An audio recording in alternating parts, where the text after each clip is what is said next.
महत्त्वाच्या बातमीने बुलेटिनची सुरुवात। श्रीराम मंदिराचा प्राणप्रतिष्ठापना होण्याच्या आधीच उद्धव ठाकरे आणि देवेंद्र फडणवीस यांच्यामध्ये वार पलटवार रंगलेला आहे।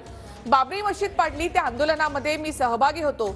21व्या वर्षी 18 दिवस बदायूच्या जेलमध्ये होतो असं देवेंद्र फडणवीसांनी म्हटलं।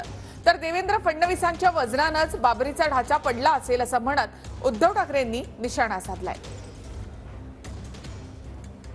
एक कारसेवक म्हणून, एक हिंदू म्हणून मला अतिशय आनंद आहे। मी सगळ्या कारसेवांमध्ये होतो, बाबरी ढाचा तुटला त्यालाही होतो, त्याच्या आधीच्याही होतो, मी रामशिला पूजनालाही होतो, मी अटलजीच्या काळातही होतो आणि मी 21व्या वर्षी 18 दिवस बदायू जेलमध्ये होतो।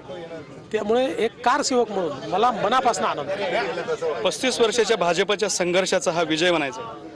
हा भाजपाचा संघर्ष नाही आहे, हा कारसेवकांचा संघर्ष आहे। जे घडलं रामाच्या आशीर्वादाने घडलं। अयोध्येत मी कधी जाईन, कधी राम मंदिराचं रामलल्लाचं दर्शन घेईन।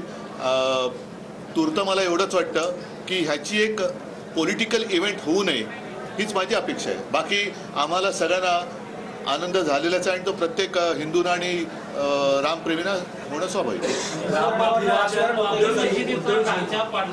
काय बाबरी मशिदीचा ढाचा पाडला गेला त्यावेळेला फक्त आम्हीच होतो, शिवसैनिक कोणी नव्हते, असेल तर त्यांनी स्पष्ट करावं असं देवेंद्र फडणवीस म्हणतात। ठीक आहे, त्याने तेच चढले असेल आणि त्यांच्या वजनाने तो पडला असेल तर मला माहिती नाही।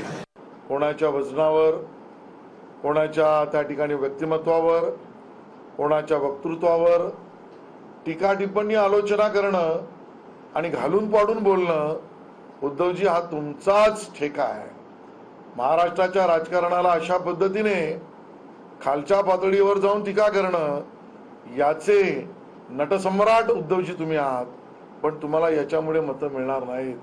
भाई देवेंद्र जी तो वजनदार है ही, और उसी के कारण तो उद्धव जी आपकी सरकार गिर गई, उन्होंने एक पांव रख दिया, आपकी सरकार गिर गई।